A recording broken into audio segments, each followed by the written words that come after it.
ஒன்றும் தவிர முடியாது. அன்பார்ந்த எனதருமை யூடியூப் நேயர்களுக்கு வணக்கம். இதுவும் ஒரு முக்கியமான பதிவு தான்.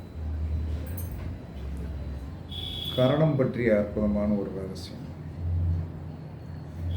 அப்போ கரணம் பற்றிய ஒரு அற்புதமான ரகசியம் அப்படின்னு சொல்லி வரும்போது எல்லாரும் கரணத்தை நம்ம எல்லாரையும் இயக்கிட்டு தரும். கரணத்தை என்ன சொன்னோன்னா பவம் பாலவம் அப்படிங்கிற 11 கரணங்களை நமக்கு கடவுள் நமக்கு என்ன அந்த பிறக்கும்போது உங்களுடைய காரியத்தை சாதித்து கொடுக்கக்கூடிய அந்த 11 எண்ணங்களில் நமக்கு ஒரு எண்ணம் நமக்கு கடவுள் கொடுத்த ஒரு சிம்பல் ஒன்று இருக்குது. இது எல்லாருக்குமே தெரியும்.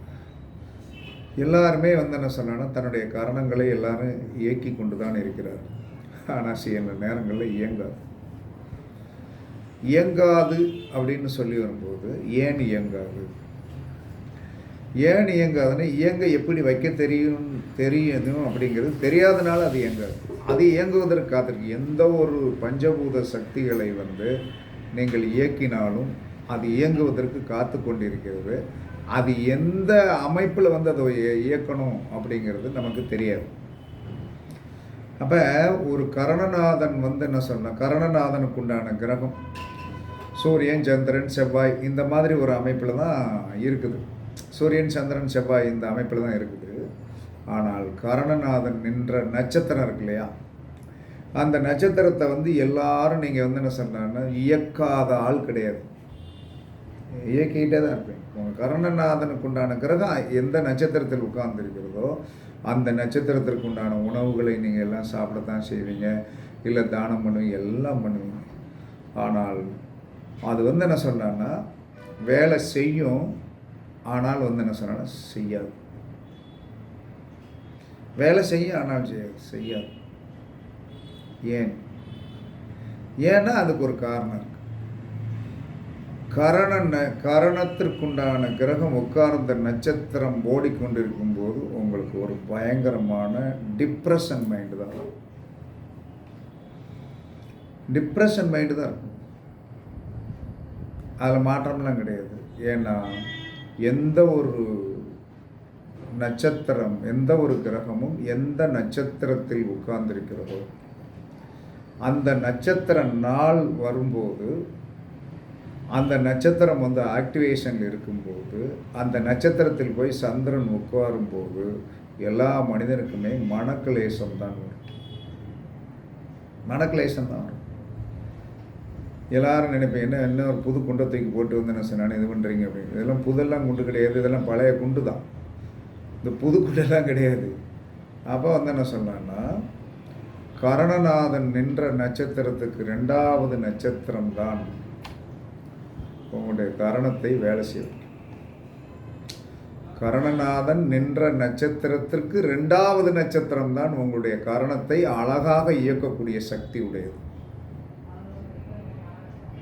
புரியுதா? இப்ப எல்லாரும் ஜென்ம நட்சத்திரத்துக்கு தான் அர்ச்சனை பண்ணுவோம் இன்னைக்கு வரைக்கும். ஆனால் பணத்துக்குன்னு ஓடி போகும்போது 2வது நட்சத்திரத்தை தான் தேடுவோம். அதே ஃபார்முலா தான் இதுக்கும். அப்போ எல்லா மனிதர் என்ன சொன்னா கரணநாதன் ஓடிக்கொண்டு இருக்கும்போது குலதெய்வத்தை வழிபாடு பண்ணுங்கள். ஓகே, கரணநாதன் நீண்ட நாள் உயிரோடு இருப்பு வைப்பதற்கு ஆசீர்வாதம் புரிவார். கரணநாதனுக்கு தெய்வ பலத்தை கொடுக்கக்கூடியது யாரு? கரணநாதனுக்கு தெய்வ பலத்தை கொடுக்கக்கூடியது அந்த கரணநாதன் நின்ற நட்சத்திரத்திற்கு 27வது நட்சத்திரம். அப்போ உங்கள் கரணநாதன் மதிப்புக்கும் மரியாதைக்கும் உரியவராக ஆக வேண்டும் என்று சொன்னால், உங்களுடைய கரணநாதன் மதிப்புக்கும் மரியாதைக்குரியவர் ஆக வேண்டும் என்று சொன்னால் அந்த கரணநாதன் நின்ற நட்சத்திரத்திற்கு 27வது நட்சத்திரத்தில் போய் என்ன செய்யணும்னா நீங்கள் கோவிலில் வழிபாடு பண்ணணும். அதற்குண்டான என்ன ஆதிபத்தியம்?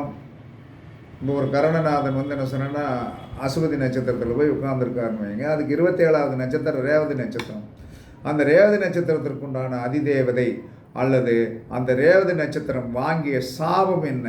ரேவதி நட்சத்திரம் வாங்கிய சாபம் செவ்வாய் அல்லது முருகப்பெருமானை வழிபாடு பண்ணினீர்கள் என்று சொன்னால் அப்போ எப்போ வழிபாடு பண்ணணும்? கரணநாதன் நின்ற நட்சத்திரத்துக்கு 27வது நட்சத்திரம் வரும்போது மாதத்தில் ஒரு நாள் வரும். அந்த நாளில் போய் வந்து என்ன சொல்கிறான்னா, நாம் வந்து என்ன சொன்னான்னா வந்து தெய்வத்தை வழிபாடு பண்ணும்போது என்ன சொன்னான்னா, உங்களுடைய கரணநாதன் வந்து மதிப்பும் மரியாதைக்குரியவராக வருவார். கரணநாதனுக்கு உண்டான 2வது நட்சத்திரத்தை நீங்கள் பிடிக்கும் போது தான் உங்கள் காரியம் அனைத்துமே வெற்றியாகும். இல்லைன்னு அதெல்லாம் வெற்றியாகாது. ஏன் ஜென்ம நட்சத்திரத்தில் போய் வந்து என்ன சொல்கிறான்னா வந்து நீ ஜென்ம நட்சத்திரம் ஓடிக்கொண்டு இருக்கும்போது என்ன சொல்கிறான்னா வந்து என்ன என்ன என்ன செய்ய முடியும்? கர்மாவைத்தான் சரி பண்ண முடியும். ஜென்ம நட்சத்திரத்துக்கு ஓடிக்கொண்டு இருக்கும்போது கோயிலில் போய் வந்து ஏதாவது வந்து தீபம் போட்டு என்ன சொன்னால் உங்கள் பேருக்கு அர்ச்சனை பண்ணிட்டு வாங்க. அர்ச்சனை பண்ணுவது என்பது ஆயுளை கூட்டுவது தான். அர்ச்சனை பண்ணுவது ஆயுளை கூட்டுவது, சுகமாக இருப்பது, அவ்வளோதான். அப்போ ஒரு ஒரு கிரகத்தை வந்து ஒரு கிரகம் கரண கிரகம், இப்போ நம்ம கரணத்தை பற்றி பேசுகிறோம். கரண கிரகம் நின்ற நட்சத்திரம், அதற்கு 27வது நட்சத்திரத்தை ஆக்டிவேஷன் பண்ணணும், 2வது நட்சத்திரத்தை ஆக்டிவேஷன் பண்ணலாம். கரணம் எந்த காலத்திலும் சூப்பராக வேலை செய்யும். அந்த கரணநாதனுக்கு 27வது நட்சத்திரத்திற்கு உண்டான பொருளை வந்து என்ன சொன்ன தானம் பண்ணுங்க. கரணநாதனுக்கு 2வது நட்சத்திரத்திற்கு உண்டான பொருளை நல்லா ஜூஸாக குடிங்க. கரணநாதனுக்கு 27வது நட்சத்திரம் இருக்கு இல்லையா, அந்த நட்சத்திரத்திற்கு உண்டான பொருளை நீங்கள் சாப்பிடக்கூடாது, அது தானத்துக்கு போயிடணும். கரணநாதன் நின்ற நட்சத்திரத்துக்கு 2வது நட்சத்திரத்திற்கு உண்டான பொருளை, 2வது நட்சத்திரத்துக்கு உண்டான உணவு இருக்கு இல்லையா, அந்த உணவை நீங்கள் அனுதினமும் நன்றாக, பழங்களாக இருந்தாலும் சரி, உணவாக இருந்தாலும் சரி, நீங்கள் அழகாக சாப்பிடுங்கள். அதற்கடுத்து கரணநாதனுக்கு வந்து தெய்வ பலத்தை கொடுக்கக்கூடியது யார்? கரணநாதன் நின்ற நட்சத்திரத்திற்கு 6வது நட்சத்திரம். கரணநாதன் நின்ற நட்சத்திரத்துக்கு 6வது நட்சத்திரத்திற்கு உண்டான உணவை நீங்கள் வந்து சாப்பிடணும். அப்போ உங்களுடைய அனைத்து காரியத்தையும் வந்து கரணநாதன் வந்து வெற்றி பெற வைக்க வேண்டும் என்று சொன்னால் 100% என்ன சொன்னான்னா, நீங்கள் வந்து உங்களுடைய வாழ்க்கையில் மேன்மையடையணும். எல்லா மனிதனுக்குமே கரணம்தான் காரிய வெற்றி. எல்லா பிறப்புக்கும் எல்லா உயிர்க்கும் அப்படின்ட்டான். எல்லா உயிருக்கும் அவனுடைய கரணநாதனே வந்து என்ன சொன்னால் அன்றைய காரியத்தை சாதித்து கொடுக்கக்கூடிய நபராக இருப்பான். அப்போ அந்த கரணநாதனுக்கு 27வது நட்சத்திரத்திற்கு உண்டான உணவை எவன் ஒருவன் தானம் பண்ணிடணும். டெய்லி தானம் பண்ணணும்லாம் கிடையாது, அதுக்கு உண்டான சின்ன பொருளாக தானங்க இருக்கும். என்ன சின்ன பொருளாக தான் இருக்குது? இப்போ வந்து என்ன சொன்னால் அசுபதிக்கு 27வது நட்சத்திரம் என்னது? ரேவதிக்கு உண்டான பொருள் என்னது? ரேவதிக்கு உண்டானது என்ன சார்? நெல்லிக்காய், அதான் இளந்தப்பழம். இளந்தப்பழம் வந்து என்ன சொன்னேன், இளந்த பழத்தை வந்து தானம் பண்ணலாம். இளந்த பழத்தை தானம் பண்ணலாம். அதை தானம் என்பது என்ன சொன்னான்னா, கோவிலில் வந்து என்ன சொன்னான்னா வந்து நீங்கள் வைக்கலாம். இளந்த பழ ஜூஸ் வந்து இப்போ கடைகளில் கிடைக்கிறது நான் பார்த்தேன். அப்போ இளந்த பழ ஜூஸை வந்து என்ன சொன்னான்னா, விநாயக பெருமானுக்கு வந்து என்ன சொன்னான்னா ஒரு வெத்தலை வச்சு அதில் யாரும் நீங்கள் வச்சுட்டு வந்தீங்கன்னு வைங்க. ஏன்னா யாருமே கேள்வி கேட்காத ஒரு கோவில் என்ன சொன்னால் விநாயகர் தான். அந்த கோயிலில் வச்சுட்டு வந்துடும். வச்சுட்டு வந்தாச்சுன்னா கரணத்திற்கு உண்டான 27வது நட்சத்திரத்திற்கு உண்டான அந்த உணவை வந்து நம்ம தானம் பண்ணுகின்ற பலன் வந்து கடவுளுக்கே தானம் பண்ணுறோம். கடவுளுக்கு தானம் பண்ணும்போது அந்த கடவுளுக்கு இப்போ கடவுளை பார்க்க வர்ற எவனாக இருந்தாலும் என்ன சார் அதை எடுத்துகிட்டு போயிடுவோம். அப்போ எடுத்துகிட்டு போகும்போது என்ன சொல்கிறான்னா, நமக்கு வந்து என்ன சொன்னால் கரணத்தோடைய தோஷம் போகும். 2வது நட்சத்திரம் கரணத்துக்கு உண்டான இப்போ நம்ம அசுபதின்னு சொல்கிறோம். உங்கள் கரணநாதன் நின்ற நட்சத்திரம் அசுபதியாக இருக்கிறது. 27வது நட்சத்திரத்துக்கு உண்டான உணவை தானம் பண்ணுவோம். 2வது நட்சத்திரம் பரணி. நெல்லிக்காயை, பரணினா நெல்லிக்காய் ஜூஸ் சாப்பிடுங்க. நெல்லிக்காயை வந்து என்ன சொன்னால் பீஸாக வெட்டி வந்து என்ன சொன்னால் கொஞ்சம் உப்பு கொஞ்சம் மிளகாப்பொடி போட்டு வந்து தொட்டு சாப்பிடுங்க. நீங்கள் நித்தம் சாப்பிடுங்க, வருதால் என்பது. ஏன்னா எனக்கு தெரிஞ்சு வந்து என்ன சொன்னேன்னா, இது ஏன் வந்து நான் உங்களுக்கு வந்து சொல்கிறேன் அப்படின்னா, என்னுடைய கரணநாதனுக்கு அடுத்த நட்சத்திரத்திற்கு உண்டான உணவை நான் காலையிலையும் சாப்பிடுவேன், சாயந்தரம் சாப்பிடுவேன். இது என்னை அறியாமல் தான் நான் சாப்பிட்டேன். அதாவது முதல்ல எல்லா மனிதனுமே பிறப்பால் வந்து என்ன சொன்னால் பிறப்பால் அறிவாளிலாம் கிடையாது. அதற்கடுத்து அனுபவங்கள், பிரச்சனைகள் வரும்போது தான் நம்ம என்ன செஞ்சிடறோம், பிரச்சனைகள் நம்ம வரும்போது தான் நமக்கு அனுபவம் வரும். நிறையா பேர் ஜோதிடத்தில் வந்து என்ன செய்வாங்க தெரியுமா, அதாவது வந்து ஜோதிடர் வந்து என்ன சொன்னாலும் கொஞ்சம் எப்பயுமே ஜோதிடம் பார்ப்பவர்கள் கொஞ்சம் விவரமானவங்களாம் அவங்கள்ட்ட வந்து ஒரு ரகசிய வித்தை இருக்கும். நீங்கள் யார்கிட்டையும் அதை தான் திரும்பவும் உங்கள்கிட்ட சொல்கிறேன். நீங்கள் உங்களுக்கு எல்லாருக்கும் நான் சொல்லக்கூடிய அட்வைஸ், கோவிலில் வேலை பார்க்கின்ற பிராமணனிடம் வந்து நீங்கள் சண்டைக்கு போயிடாதீங்க. சாமியாடி குறி சொல்கிறவன்ட்ட போய் சண்டைக்கு போயிடாதீங்க. ஜோதிடம் பார்த்து பஞ்சாங்கம் பார்க்குறவன்ட்டு சண்டைக்கு போயிடாதீங்க. போனீங்கன்னா உங்கள் வாழ்க்கையில் வந்து என்ன சொன்னால் முடிவுரை எழுதப்பட்டு விடுங்கிற எல்லாரும் நினச்சிடும். இல்லை முடிவுரை உறுதி. அவன் என்ன செஞ்சிருவான் தெரியுமா? எழுதிடுவான். என்னத்துக்கு எழுதிடுவான் அப்படின்னா, அவனை போய் வந்து துன்பப்படுத்துவதற்கு நமக்கு உரிமை கிடையாது, அவனை கஷ்டப்படுத்துவதற்கு உங்களுக்கு உரிமை கிடையாது. அவன்கிட்ட போனால் வந்து என்ன சொன்னா, புதனுடைய ஆதிபத்தியம், புதனுடைய ஆதிபத்தியமும் குருவோடைய ஆதிபத்தியம் அவன் ரெண்டையும் வச்சுருக்கான். புதன் என்பது கல்வி, உன்னை வழிகாட்டக்கூடிய ஒரு குருவாக வந்து அவன் இருக்கிறான். இவங்க ரெண்டு பேருக்கு என்ன என்ன இந்த புதன் பிறந்த நட்சத்திரம் உங்களுக்கு தெரியுமா? புதன் பிறந்த நட்சத்திரம் வந்து அவிட்டம். இந்த அவிட்டத்துக்கு என்ன என்ன ப்ராப்ளம் உண்டு? சனி தோஷம் உண்டு. ஓகேவா? குரு பிறந்த நட்சத்திரம் பூசம். பூசத்துக்கு ராகுவுடைய தோஷம் உண்டு. ரெண்டு என்ன செய்யும்? ஒன்று உனக்கு மரண சாசனத்தை எழுதுவான், இல்லை உனக்கு ஆக்சிடெண்ட்டில் போய் ஆய் வந்து என்ன சொன்னான்னு குற்றுயிரும் கோயிலுமாக இருக்கும். அதனால தான் என்ன சொல்லியிருக்கான் ஆதி காலத்தில், ஜோதிடரிடம் போய் வந்து என்ன சொன்னான்னு, நீ சண்டை போட்டேன்னா உனக்கு வந்து என்ன சொன்ன, நீ வந்து அப்பயே நீ வந்து நாள் குறிச்சிக்கிட்டேன்னு அர்த்தம். எதுக்காக சண்டை போட வர? சண்டை போடாத, வேண்டாம். ஒருத்தர்கிட்ட போய் சண்டை போட்டதுனால எந்த பிரயோஜனமும் ஆக போகிறதே கிடையாது. உன்னுடைய அமைப்பு அவங்களுடைய அமைப்பு சரியில்லையா, ஒதுங்கிட்டு போயிடுறது நல்லது. அதனால் நீங்கள் எல்லாருக்கும் அதனால தான் சொல்கிறேன், இன்றைக்கி யார்கிட்டையும் போய் என்ன சொல்லணும்னா, கோவிலில் வந்து நான் என் சொந்த ஊர் கோயிலுக்கு போவேன். என்ன நல்லா தெரியும். பக்கத்தில் இருக்கிறவனுக்கு என்ன சொல்கிறான்னா, நீட்டாக வாங்கோ நல்லா இருக்கீங்களோ அப்படின்ட்டு வந்து என்ன சொன்னான்னா, அப்படிம்மா நம்ம போனோன்னு என்ன சொன்ன ஊமையாக இருக்கும். ஏன்னா அவனை விட நம்ம அறிவாளி, அவனுக்கு நம்மளை பற்றி தெரியும். இவர் இந்த ஊருக்கு வந்து எத்தனை வருஷம் ஆச்சு, எவ்வளோ நல்லா வளர்ச்சியில் இருக்கார் அப்படின்னு அவனுக்கு தெரியும். அப்போ அவனுக்கு அது பொறுக்க மட்டும் அமைதி. நான் என்ன செய்வேன் தெரியுமா? ஒன்றுமே சொல்ல மாட்டேன். என்ன அவர்கிட்ட நீர் வந்து நலம் விசாரிக்கிறீர், என்னை போய் நீர் நலம் விசாரிக்கலாம், ஒன்றுமே சொல்ல மாட்டேன். 10 ரூபாயோ 20 ரூபாயோ 50 ரூபா தட்டில் போட்டுட்டேன்னு சொல்கிறேன். நான் வந்து மாலை கையில் எடுத்து கொடுத்தாலும் கூட வேண்டான்ட்டு வந்துடுவேன். எனக்கு மாலை வேண்டாம், தனிக்கான திருநூறு கொடுங்கன்னு சொல்லிட்டு வந்துடுவேன். காரணம், அவன் அந்த அந்தஸ்தில் போய் உட்காந்துருக்கான். ஏன்னா அவன் கடவுளுடைய பாதத்தில் போய் உட்காந்துருக்கான். அவன்கிட்ட போய் நம்ம சண்டை விடக்கூடாது. அவனுக்கு அவன் பாதம் இருக்கத்தான் செய்யுது, என்ன பண்ணுறது? அவனை போய் நம்ம வந்து என்ன சொன்னா, அவனை கேட்டால் என்ன கேட்க மாட்டேங்க அப்படின்னு நம்ம கேட்கக்கூடாது. ஒன்றும் இல்லை. அப்படி இருந்தும் அந்த இடத்துல வந்து தெரிஞ்சவர்கள் நமக்கு இருப்பார். சார் வாங்க, என்ன சார் அப்படிம்பாங்க. இந்தாங்க ஒரு 50 ரூபா செலவுக்கு வச்சுக்கிடுங்க அப்படின்னு சொல்லிட்டு ஒரு 100 ரூபாய் 50 ரூபாய் கொடுத்துட்டு வரும்போது, வணக்கம் சார் நல்லா இருக்கீங்களா அப்படின்னு அந்த மாதிரி தான். அப்போ நம்ம என்ன செய்கிறோம் அப்படின்னா, நமக்கு ஒருத்தரை வந்து என்ன சொல்கிறான்னா, அந்த ஸ்தானத்தில் உள்ளவர்கள் வந்து இந்த மாதிரி ஆதிபத்தியத்தில் இருப்பாங்க. அவன் என்ன பண்ணுறது? யானைக்கு பக்கத்தில் இருக்கிற பாகனுக்கு எவ்வளோ மரியாதை தெரியுமா? அது மாதிரி தான் சில குறிப்பிட்ட நபர்களிடம் சண்டை போடாதீங்க, போடக்கூடாது. அது நம்ம கர்மாவை வந்து மேலும் வலிமைப்படுத்தி அதை லாக் எடுக்கிறதுக்கு முடியாது. உங்களுக்கு பணம் வந்து வேணுமா? நீங்களாம் நினச்சிட்டு இருப்பீங்க பணம் வந்து சம்பாதிப்பது ஈஸியான விஷயம். அதை ஒருத்தர் கேட்காரு, அதை எங்களுக்கு சொல்லிக் கொடுத்துருங்க அப்படின்ட்டு. ஏன் உனக்கு சொல்லிக் கொடுக்குறத சம்பாதிப்பது எனக்கு ஈஸி. ஆனால் அந்த கைங்கரியத்தை வந்து நீ வந்து என்ன சொன்னான்னா, நீ தேடு. அடுத்தவன் உணவு சமைச்சு வச்சுக்கிறத போய் எனக்கு தட்டில் கொடுன்னு கேட்காத.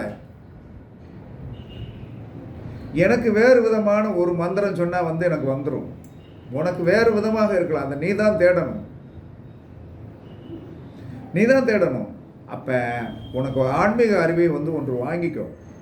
யார்கிட்டையாச்சும் எழுதி வாங்கிக்கோ. என்னுடைய நட்சத்திரத்துக்கு என்ன பிரச்சனை, எனக்கு நான் என்ன பண்ணணும், என்ன மந்திரம் சொன்ன எழுதி வாங்கிக்கோ. அதை நீ பிரயோகப்படுத்து.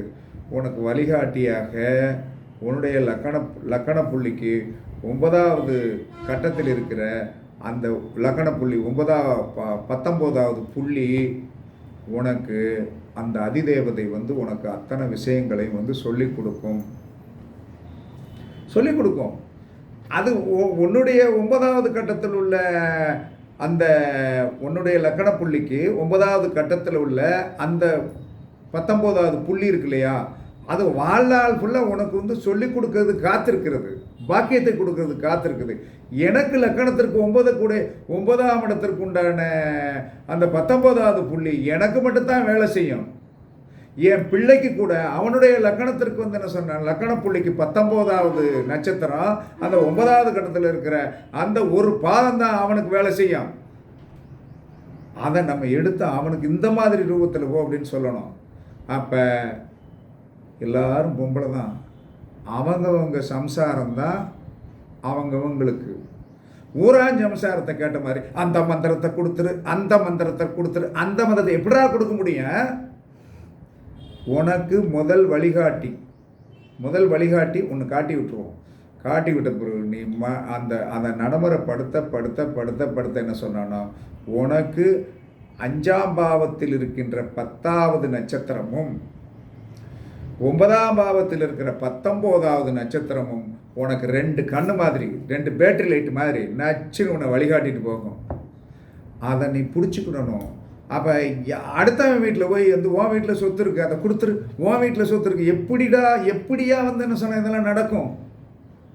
அப்போ கட்டங்கள் வந்து 108 பாதங்கள் வந்து எல்லாத்துக்கும் இருக்குது. ஆனால் எனக்கு இருக்கிற நட்சத்திரம் உனக்கு வேலை செய்யாது, உனக்கு இருக்கிற நட்சத்திரம் எனக்கு வேலை செய்யாது. இது தெரியாமல் என்னதான் இருந்தாலும் ஆடுகள் மேய்ந்து வரும், மாடுகள் மேய்ந்து வரும். அந்த கன்றுக்குட்டிகள் தன்னுடைய தாயை போய் கரெக்டாக போய் முட்டி வந்து பால் குடிக்கும். அதுதான் இயற்கையுடைய பஞ்சபூதத்துடைய ரகசியம். இது தெரியாமல் சார் அதை கொடுத்துருங்க சார் அப்படிங்கிறது, இதை கொடுத்துருங்க அப்படிங்கிறது. உங்களுக்கு 5ஆம் பாவத்தில் இருக்கிற 10வது நட்சத்திரத்தில் இருக்கிற ஒரு பாதமும், உங்களுடைய 9ஆம் பாவத்தில் இருக்கிற 19வது உங்கள் லக்கணப்புள்ளிக்கு 19வது நட்சத்திரத்திற்கு உண்டான ஒரு பாதத்தில் இருக்கிற அந்த 13 நிமிஷங்கள் 5ஆம் பாவத்தில் வந்து அந்த உங்களுடைய லக்கண புள்ளிக்கு 10வது நட்சத்திரத்தில் 6 மணி நேரம் சந்திரன் இருக்கின்ற காலம், 9ஆம் பாவத்தில் உங்களுடைய லக்கண புள்ளிக்கு 19வது நட்சத்திரத்தில் சந்திரன் இருக்கின்ற 6 மணி நேரமும், ஒவ்வொரு நாளும் என்ன சொல்கிறான்னா 13 நிமிஷமும், 5ஆம் பாவத்தில் இருக்கிற 10வது நட்சத்திரத்தில் ஒரு பாதத்தில் 13 நிமிஷமும், 9ஆம் பாவத்தில் இருக்கிற 19வது நட்சத்திரத்தில் இருக்கின்ற ஒரு பாதத்தில் 13 நிமிஷம், ஆக மொத்தம் 26 நிமிஷம் வந்து நமக்கு வந்து என்ன சொன்னால் காலம் வந்து வா என்ன தேடி வான்னு கூப்பிட்டுருக்கு. நீ தேடிப்போ, பக்கத்து வீட்டுக்காரன் என்ன செய்கிறான், குழம்பு வைக்கானா, கறி குழம்பு வைக்கானான்னு இப்படியெல்லாம் செயல்பட்டுக்கிட்டு இருக்கிறதுனால தான் நான் மண்டையை மலங்கிட்டு போகிறேன். அதனால தான் நான் இன்னைக்கு வரைக்கும் என்னைக்கு ஜோதிடம் படித்தேன், யார்கிட்ட போய் ஜோசியம் பார்த்ததே கிடையாது. அவளை தான் தெரிஞ்சு போச்சு, அதுக்கு பிறகு வந்து பார்ப்பேன். அதனால் வேணுமா வாங்க, கண்டிப்பாக உங்களுடைய உண்மை நிலைமை என்பது எனக்கு தெரியும். நல்லா உங்களை வாழ வைப்பதற்கு வழி சொல்வதற்கு எனக்கு நல்லா படித்து வச்சுருக்கேன். இதே மாதிரி ஒருத்தனை வீடியோ படிச்சோன்னு பார்ப்போம், முடியாது, அது நடக்காது.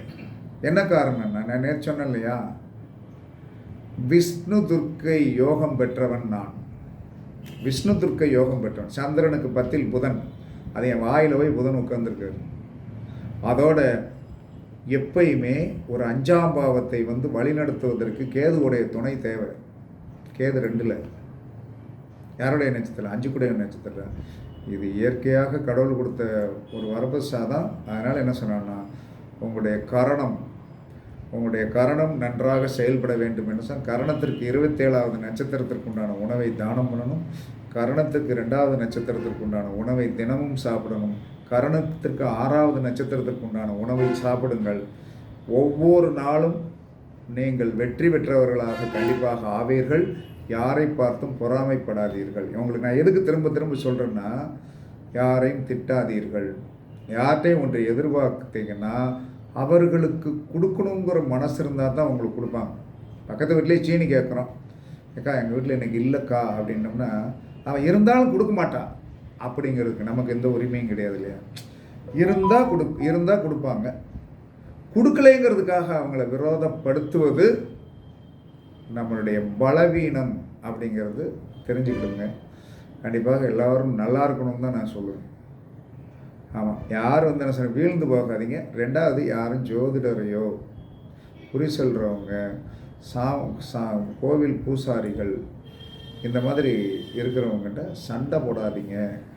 அவர்களுடைய மன வருத்தத்துக்கு ஆளாகாதீங்க. கண்டிப்பாக நம்முடைய குடும்பம் பாதிக்கப்படும் என்று கூறி உங்களிடமிருந்து விடைபெறுவது சிப்பிப்பாறை ஜோதிடர் சாதி ராகவன் ஜெயபாலாஜி. சுகமே சொல்க, சுகமே சொல்க. வாழ்க வளமுடன், வாழ்க வளமுடன். வணக்கம், வணக்கம், வணக்கம், வணக்கம்.